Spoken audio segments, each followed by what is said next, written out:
Eskerrik asko, muchísimas gracias. Yo tenía la idea de empezar leyendo un párrafo en euskera, quizá después de haber escuchado a Nekane, me parece que es una temeridad, pero quiero hacerlo de todas maneras como un gesto de respeto y cariño a esta lengua en la que ya habla el junco y también para experimentar en mi boca pues esta musicalidad. Les pido comprensión. Arratsaldeon, liburuen berotasunaren bila etorri zarateneoi.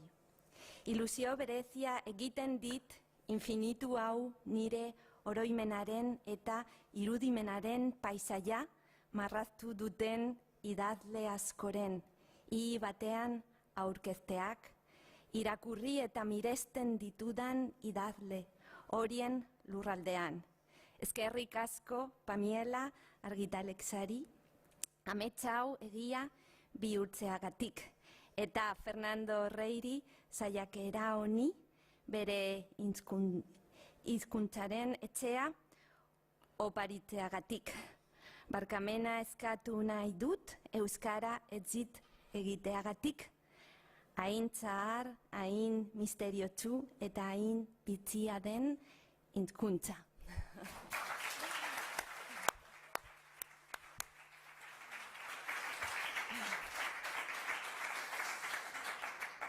Yo quiero decir ante todo que compartir esta tarde aquí en el Centro Koldo Mitxelena con ustedes es para mí un auténtico honor, una felicidad inesperada que estaba más allá de mis fantasías más desmedidas cuando escribía este libro.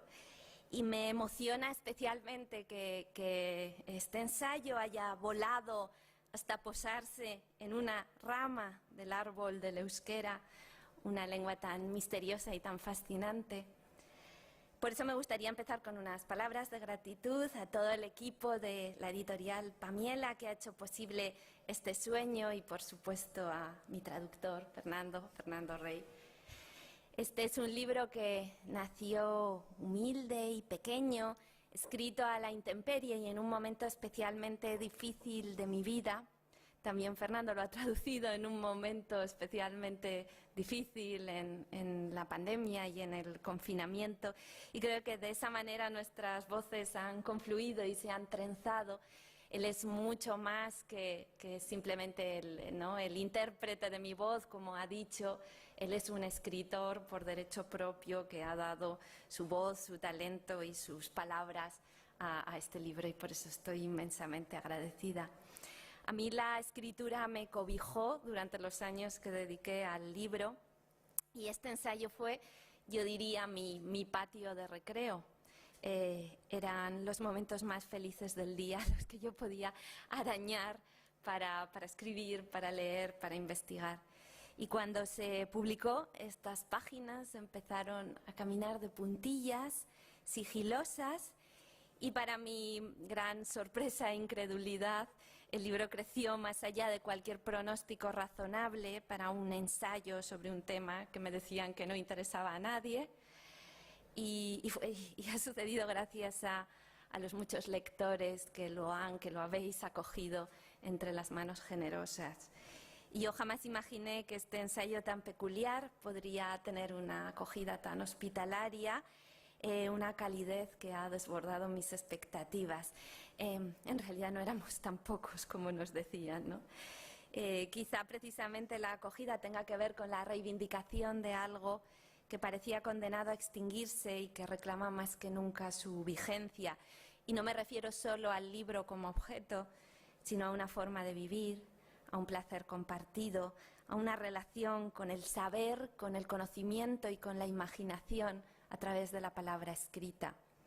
En el fondo hablaría de una fe en la palabra, una fe en el idioma, en los lenguajes, ¿no? Es lo que significa la filología y yo soy filóloga, una enamorada de las lenguas, de todas las lenguas, porque creo que no se puede amar una sin amar todas las demás. Creo que esta extraña familia que formamos quienes amamos los libros, la cultura, las humanidades, somos más de los que creemos y tal vez después de épocas, de décadas, de orillar y de evaluar las humanidades, ha llegado ahora el momento de reivindicar su valor y su lugar en nuestro presente, porque creo que el mundo necesita más que nunca filosofía, creatividad, reflexión ética, sosiego y recuperar el contacto con nuestros clásicos, nuestras tradiciones, nuestro cordón umbilical con las raíces de lo que somos. Y yo siempre he amado las lenguas que otros consideran un vestigio del pasado. Y como escribió Bernardo Achaga, si hay algún campo en el que la cronología puede carecer de importancia, ese es la literatura, porque los saltos y los vuelos forman parte de ella, parte fundamental además. Si los libros nos sirven para establecer un diálogo entre personas de diferentes tiempos o épocas, entonces, ¿para qué sirven? Por mi cuenta y riesgo yo me embarqué en la escritura de algo extraño e insensato, que era un ensayo de aventuras, y con este Infinitua y Batean quería narrar la historia del libro como un cuento de cuentos, retomar el entusiasmo de la oralidad, la estructura polifónica de Boccaccio, de las Mil y una noches. Y mi premisa estaba decidida a huir de la fría retórica académica y quería sumergirme con pasión y emoción en esta epopeya milenaria de los salvadores de libros.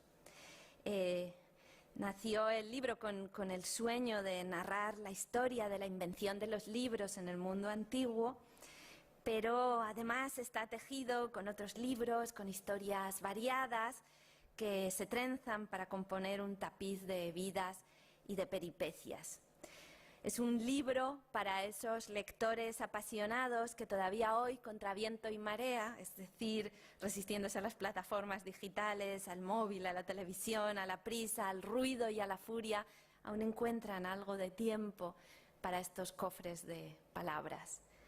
Lo escribí para esas personas que se quitan horas de sueño por las noches y a la mañana siguiente llevan como una insignia sus flamantes ojeras al trabajo, para las que expresan amor a los niños con cuentos, para los que se llevan el libro a la piscina o al mar y vuelven con las hojas onduladas como olas marinas, para las que los acumulan apilados en torres sobre las sillas o en el suelo, o abiertos boca abajo como tejados a dos aguas en busca de una casa que cobijar, para las personas que temen que los libros las expulsen de casa, porque han colonizado los dormitorios, el salón, el pasillo y empiezan a asediar el baño y la cocina. Para los que en la niñez han leído alguna vez bajo la manta con una linterna a horas prohibidas por los adultos. Para los que pasamos la vida intentando ordenar nuestros libros mientras los libros nos ponen la cabeza patas arriba. Y bueno, por eso este Infinito en un junco reconstruye la aventura, que es una aventura histórica, pero sobre todo novelesca, de los libros y los lectores a través de las generaciones, estas hazañas para proteger el tesoro de los libros, este tesoro que hemos tenido que proteger de infinitos peligros. Y a mí me gustaría que se leyera como una novela, con sus héroes, sus malvados, sus aventuras, sus experiencias, sus atmósferas y su emoción, y por eso empieza como una novela de detectives con un misterio y termina con un grupo de mujeres valerosas, las bibliotecarias a caballo, que protagonizan su peculiar western en las escarpadas montañas del estado de Kentucky.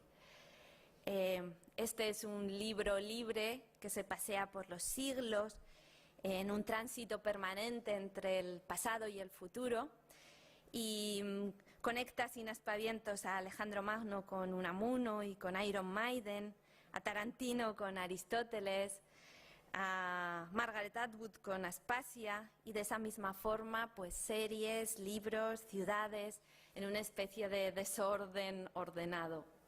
Es una historia de los libros, pero no contada como en los libros de historia al uso, sino como una aventura que narro con la pasión propia de quien ama lo que hace.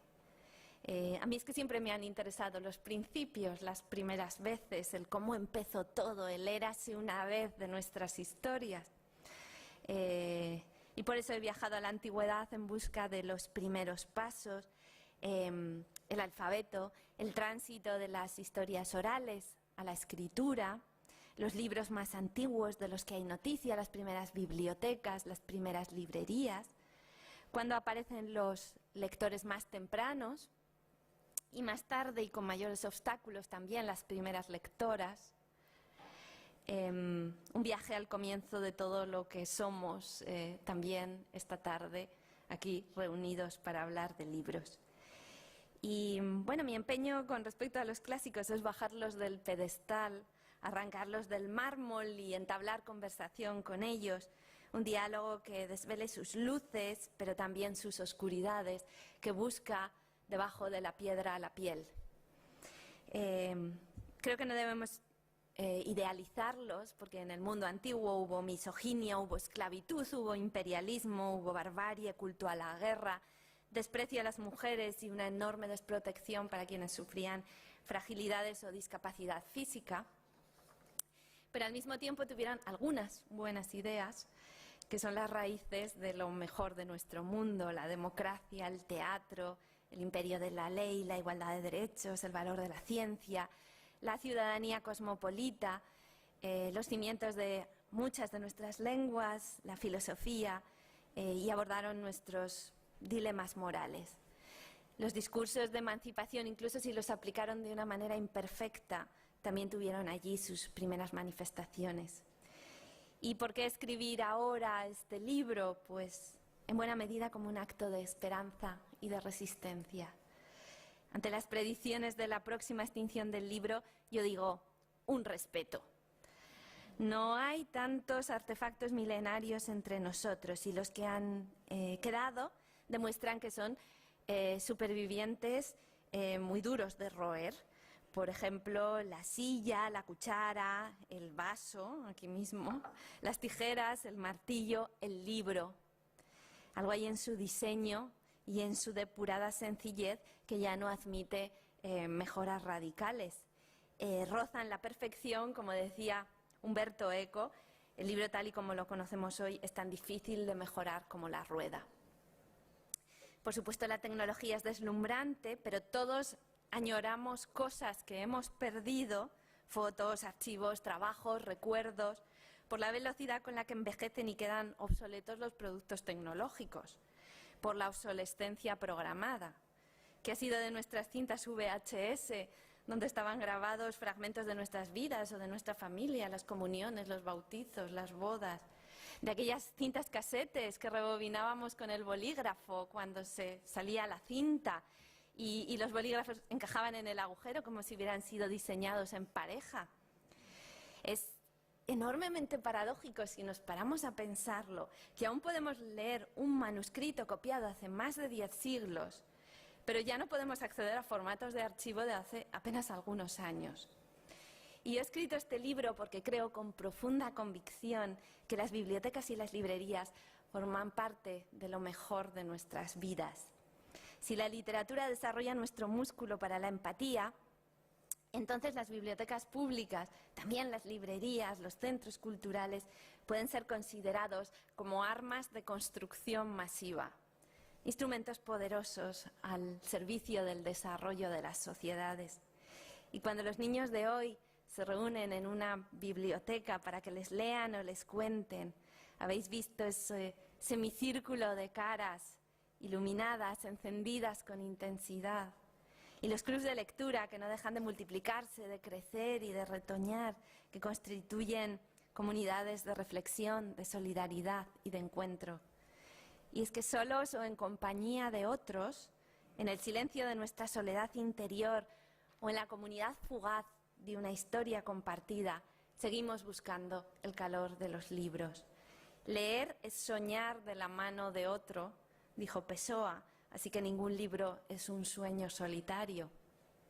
Gracias a estas páginas han sobrevivido las mejores ideas del mundo que de otra forma se hubieran disuelto en el olvido.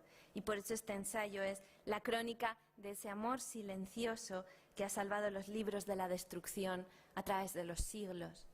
Porque de una forma misteriosa y espontánea, sin que hubiera ningún llamamiento, ¿no? Sin que hubiera lectores del mundo, uníos, la necesidad de leer ha forjado una cadena invisible de personas, hombres y mujeres, que sin conocerse han salvado los mejores relatos, los mejores sueños, los mejores pensamientos a lo largo del tiempo.